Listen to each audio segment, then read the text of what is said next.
A couple of weeks ago, I made a video discussing why I agree with Sam Vaknin's views on the empath versus narcissist myth. And the take on that being that we are good, empathic people and we are taken advantage of by evil narcissists.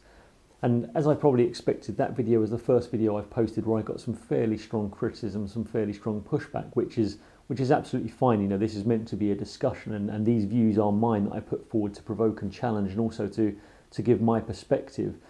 But I thought I'd make this video really just to add a bit more context as to why I agree with that, and particularly in my own example, why I believe I contributed to some of the narcissistic abuse, and particularly how long I endured that abuse. And before I delve into those specific examples, which may be a little bit tricky to go through, I want to make it really clear that I do not believe for a second that those of us that go through narcissistic abuse and suffer at the hands of narcissists deserve what we get. And I don't believe that we are to blame for what we get. What I believe is that, narcissists are very destructive people. People suffering from narcissistic personality disorder have an absolutely messed up set of coping mechanisms and effectively pass their abuse and pass their pain on to other people. On the converse side of that, what I do believe is that those of us particularly that endure it long term lack the skills, lack the knowledge, lack the visibility, or effectively naive enough in life to not be able to spot that behaviour up front, and also once we are in that relationship, don't have the skills or strength or behaviours to be able to get ourselves out of that situation. And that doesn't mean we're to blame, it just means we're lacking.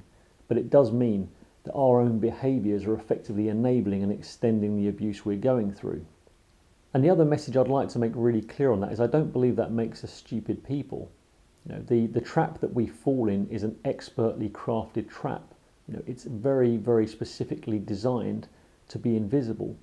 But what it also is designed to be is very specific to a person who's already susceptible to it. So that trap doesn't work on just anyone. It works on people who have a certain set of deficiencies. And people targeting those deficiencies are expert at doing it. They know what they're looking for. And the initial tests for those deficiencies are very subtle, very hidden and very disguised, and effectively wielded by an expert master at setting that trap.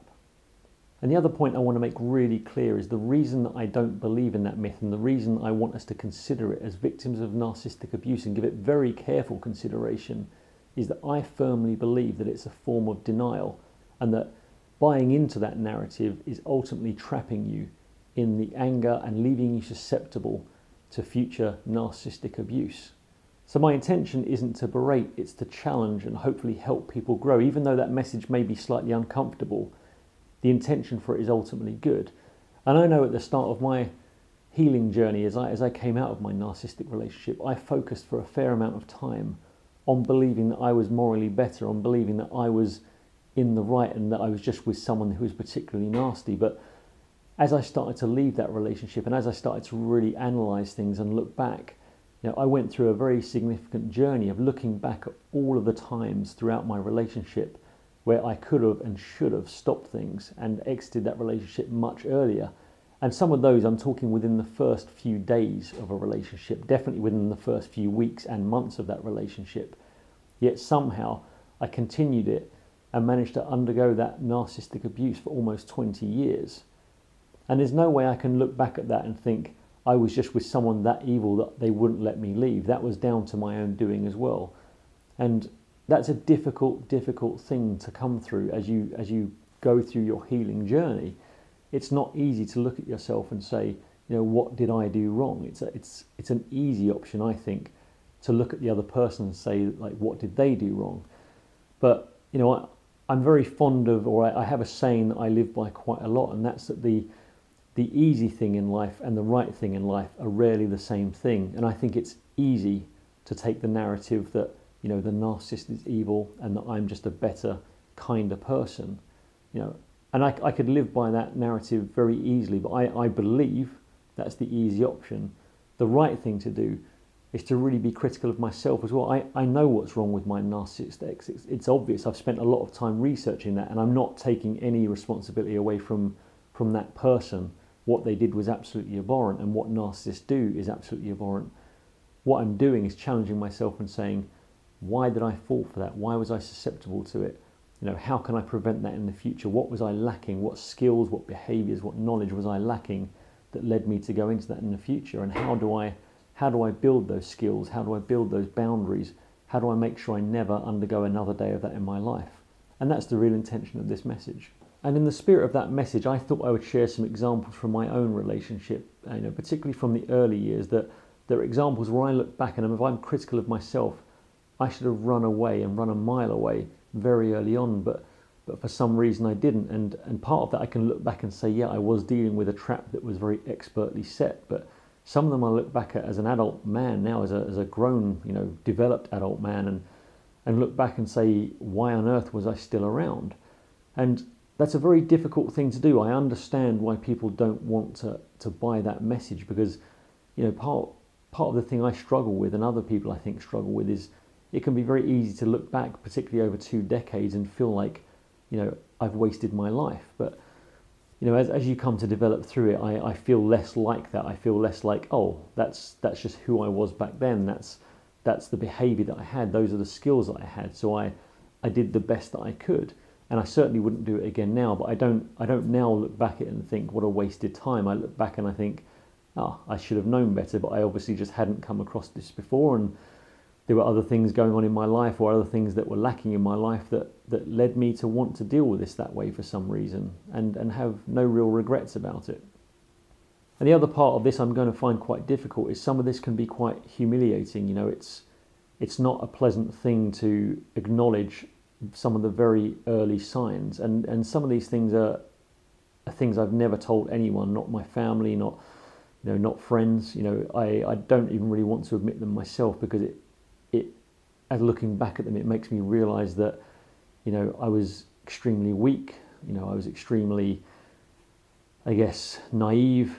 I don't know how to best explain it. So I guess the best way is just to go through some of the examples, and if I look back, if I start from when I met my ex and I was early 20s, 22, I don't know, like I said, a fairly naive young man, a bit of a loner. I used to spend a lot of time on my own, very into video games, that kind of thing, and had a few serious girlfriends. My longest relationship from that was about 9 months before. I had a few kind of other relationships, and nothing too dramatic really. Fairly straightforward. Used to work and come home and play video games, play football, that kind of thing. And then when I met my ex, when I look at the first warning signs, that I should have picked up on, and my ex came from out of the country. She came to the UK with her then boyfriend, and the first warning sign I really should have picked up on was within the first, I guess, second time of going out with her on her own, which was really just a friends thing, like for coffee. The discussions of her, suggestions of her ex being slightly abusive came up, and being a naive young man with no boundaries and no kind of suspicion, I bought into it and I adjusted and I started to believe that, and then shortly after that, the fake scenario of having an abusive argument and needing somewhere to stay came up, and this was literally within the first 2 weeks of meeting this person, and again, I adjusted. I didn't question it. I believed it. And part of me thinks, okay, this is where the empath part comes in. Part of me thinks I was doing that, for good reasons. I felt like someone was in a bad situation I could help. In reality, I guess looking back, I was actually interested in this person, and my reasons were probably slightly selfish as well. And I think that plays a huge part into this. We want to believe that there's an opportunity and this is someone that we like. But again, I adjusted. I believed. And then when the advances came and the love bombing came, and the declarations were made, I fell for the love bombing, and I thought I must be someone really special, and I didn't question it. I thought, she's in a relationship that she doesn't like. She's going to end that relationship, and I'm someone special, and the connection that we have must be very unique. And I accepted it, and I adjusted. And then when the relationship turned very sexual very quickly, very intensely, again, I bought the narrative that I'm special, that this person really likes me, that this is something that they've not had before. I certainly hadn't had anything like it before. It was a very intense situation, and I accepted it and I adjusted. And then I guess the next kind of vivid moment for me was within the first month when I invited her to one of my best friend's weddings, and she went into an absolute rage pretty much for the rest of the day because I said hello and made a comment about one of my female friends that I'd known for years who was an attractive woman, and that caused an angry rant and the cold shoulder for the rest of the day. I adjusted and I apologized and I accepted it. And past that, within the first couple of months of relationship, when I look at the first time one of my toys that my mum bought me when I was a younger man, it was something nostalgic. She'd actually bought me it in my teenage years, but it was something that I'd had when I was a young child, so she bought it as a gift for me to sort of as a replacement, which was very kind of dear to me. When that was thrown across my bedroom and broken, I accepted it and I adjusted. And then when probably the next vivid memory I have when she threw a TV remote at my dog because she was jealous at the attention I'd give him, I accepted it and I adjusted. And that's strangely one of the things I feel the most guilt over out of the whole relationship. I feel like I let one of my best friends down there. And then, because she'd been staying with me for a while, she decided she wanted to get her own flat. I thought it was very natural, despite it seeming a little bit weird and being a bit rushed. And then when the insistence that she didn't want to spend as much time together and didn't want to see me as much started, I thought, okay, this is natural. Again, I adjusted. She needs a bit of space. This has been quite intense. We could probably do with both slowing this down. I thought that seemed healthy at the time.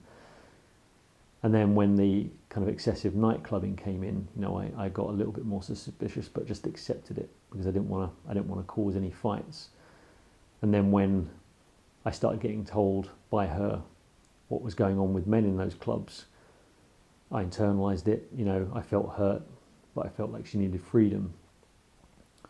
And then when I found out that her colleague that I'd been told was gay was staying over at her flat, actually wasn't gay, and was actually someone she was having an affair with, I cried. I actually tried to end the relationship at that point, but got pulled back in again. And, I accepted it, I internalized it, and I carried on. And then once we kind of got past that, and I say got past it in the loosest terms, within a year or so, when her visa was running out and her visa was expiring, we were faced with the choice of splitting up, me going back to live in her home country or getting married. I went along with the idea and we agreed that getting married seemed like a good idea. Then when I found the day before we were due to get married, I walked into the room, saw her sitting very rigidly, saw her phone was illuminated, and found out that she'd been trying to arrange to see her ex-gay boyfriend the day before our wedding. I felt too scared, too pressured, too afraid to tell my family that I was going to call it off. So I went ahead and got married. And then when I went to live in her home country for a year, straight after that I met her family and saw some of the arguments, saw some of the fights, some of the aggression. Again, I just kind of accepted it. Got caught in the middle and didn't say anything because I thought it was their business. Then when, the suggestions came from some of her family that I was going to cheat on her with some of her friends, despite never having cheated on anyone in my life, despite never having displayed any desire to cheat, I kind of put it down to, just classic family worries.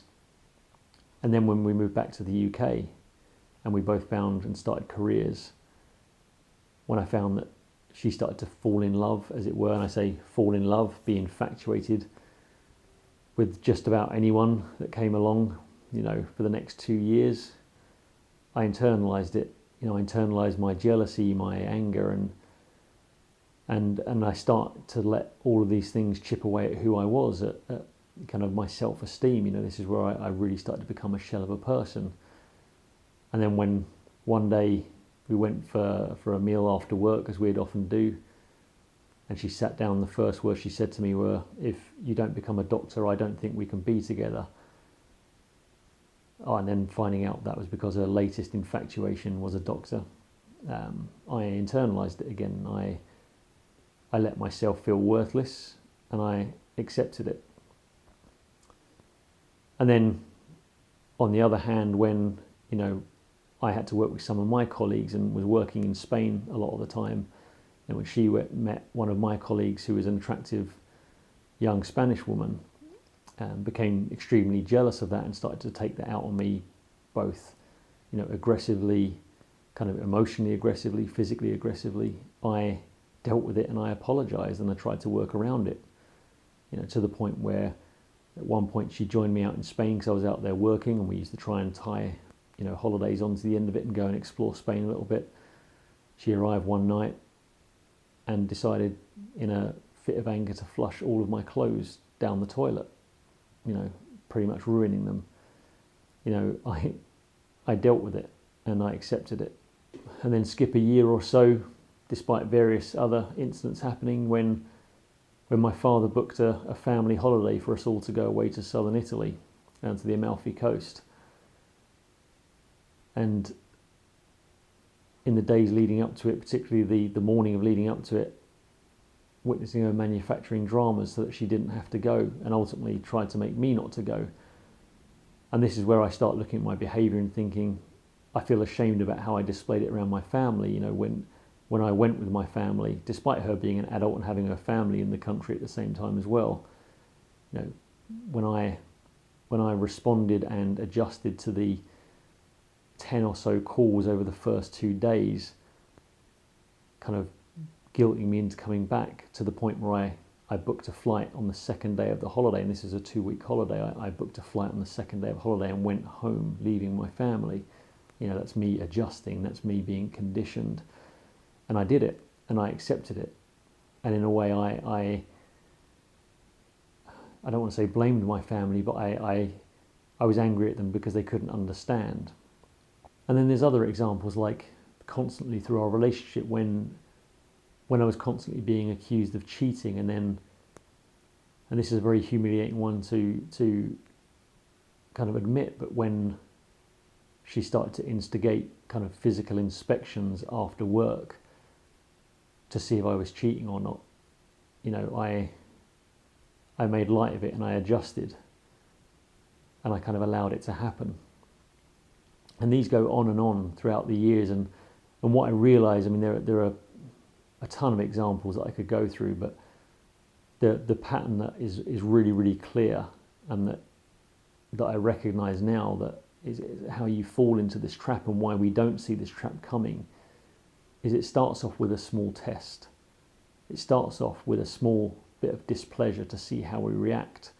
In my case, really the first time I saw it was when I took her to my friend's wedding, and she reacted and overreacted to insane jealousy to me making a comment about a girl that I had known for years before I ever met her, that was attractive, not my type. And if I had any intention of trying to have any relationship with this girl, I would have done that years ago.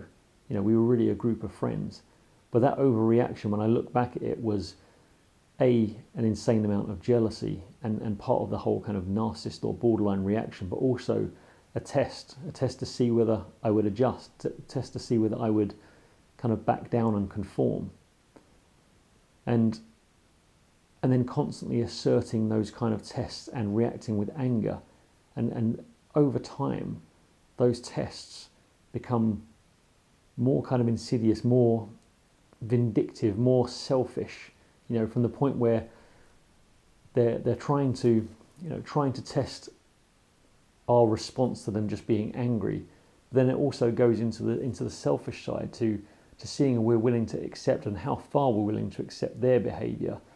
So there's conditioning our behaviour to say, look, if you speak to this other person, if you even look at that other woman, I'm going to react badly. So on one hand, it's shutting down any behaviour that I might have that doesn't suit them, but then it's also the other hand, it's testing our boundaries to see kind of how far we're willing to let them go as well.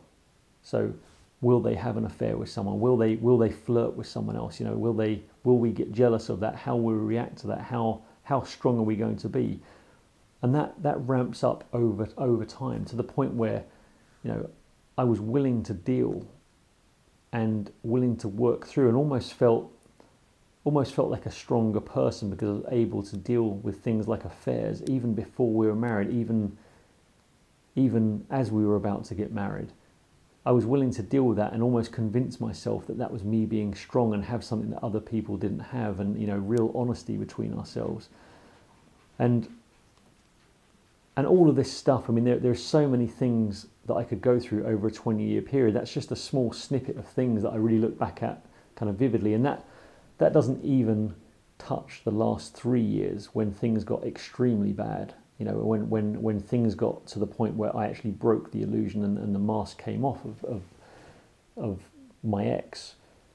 And the other thing I've not included in this is some of the more violent stuff, because as much as I'm willing to go into my examples of my past and kind of give tangible examples, I still do have concerns about documenting on video some of the aggressive stuff, some of the stuff that has legal implications. Like I said, it's not, that may seem like I'm still in the trap of being caught and wanting to protect my ex, and that's not really the case. It's more that I have no interest, as long as I feel like my life is separate and completely separate. I have no interest in trying to cause any legal problems, and I also want to leave the door open for them to have the opportunity to change their ways, and so there's a lot of things that I could go into that are really drastic, that get really severe, but I don't want to. And even past that, the last 3 years when things got extremely kind of bad, I mean, some of those examples again of the anger, of the aggression, and the absolute destruction of boundaries, there is a whole different story. But just those early ones, I think, give a bit of a better insight into kind of how the trap is set and how we fall for it.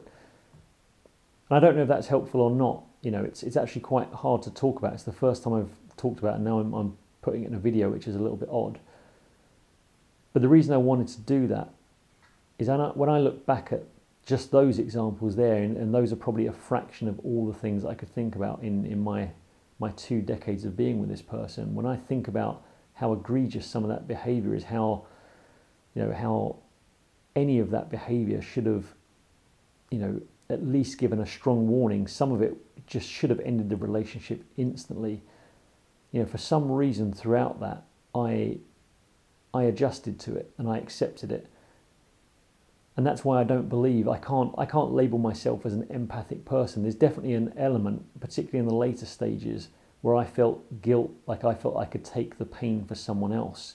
And I've had to adjust that behaviour. And I haven't had to kill my empathy. I've just had to change the way that I deal with the feelings and what I think is tough love, effectively. So rather than absorb someone's pain for them, is allow them to go through it themselves and not adjust for it myself. But any of those things, any of those signs, any normal person, and I say normal in such a, I don't even know what normal is anymore, but any healthy, well-adjusted person wouldn't have gone through the things that I went through. And then that's not because I'm empathic, that's not a strength, that's a weakness. Those are all things that were me adjusting, that were me letting my boundaries be trampled on a bit at a time. And there is credit in that. They happen subtly and slowly, and we are dealing with experts at pushing those boundaries and breaking those boundaries down. But I mean, I have friends and family that would never have ever endured what I would have endured. And if any of them knew at the time kind of what I was going through, I think, a lot of my friends and family would have probably, bound my hands together and kidnapped me and taken me away physically, and put me somewhere else just to avoid me going through it because they cared about me. So that's why, kind of in a nutshell, I personally can't believe the empath myth about myself. And that's not to say that someone else can't, and I think there's something to be said for people who don't endure it for that length of time. But I know for myself, I can't look at that and think what a strong person I was. I look back and think, why on earth did I not see that? Why on earth did I adjust all those times? Why on earth did I allow that to happen? And the answer is because I'm codependent, because I didn't have the skills, I didn't have the knowledge. And when I did see what was happening, I chose to see it as something else. You know, I chose to accept it, and I chose to adjust myself, and I chose to diminish myself. Maybe because I was afraid of being lonely, maybe because I thought I'd found someone that really cared about me and was just troubled. And that's probably the reality of it. You know, I think one of the core parts of my codependency, the core elements to it, is that I don't value superficial relationships. You know, I was always looking for that true soulmate relationship, and I thought I found it. And I thought I found it, but it was with someone who had problems, and that through my own strength I could work through those problems. But having that one connection with one special person was worth it. But the reality was that wasn't a special connection at all. I was just another. I was just a source of supply, a good source of supply for them, a consistent source of supply, but a source of supply nonetheless. And that's why, for at least for myself, I can't call myself an empath, and I can't claim to have, you know, the moral strength or the moral higher ground. The reality is I let my boundaries be broken down, and I adjusted and diminished myself because I thought something was reality that wasn't.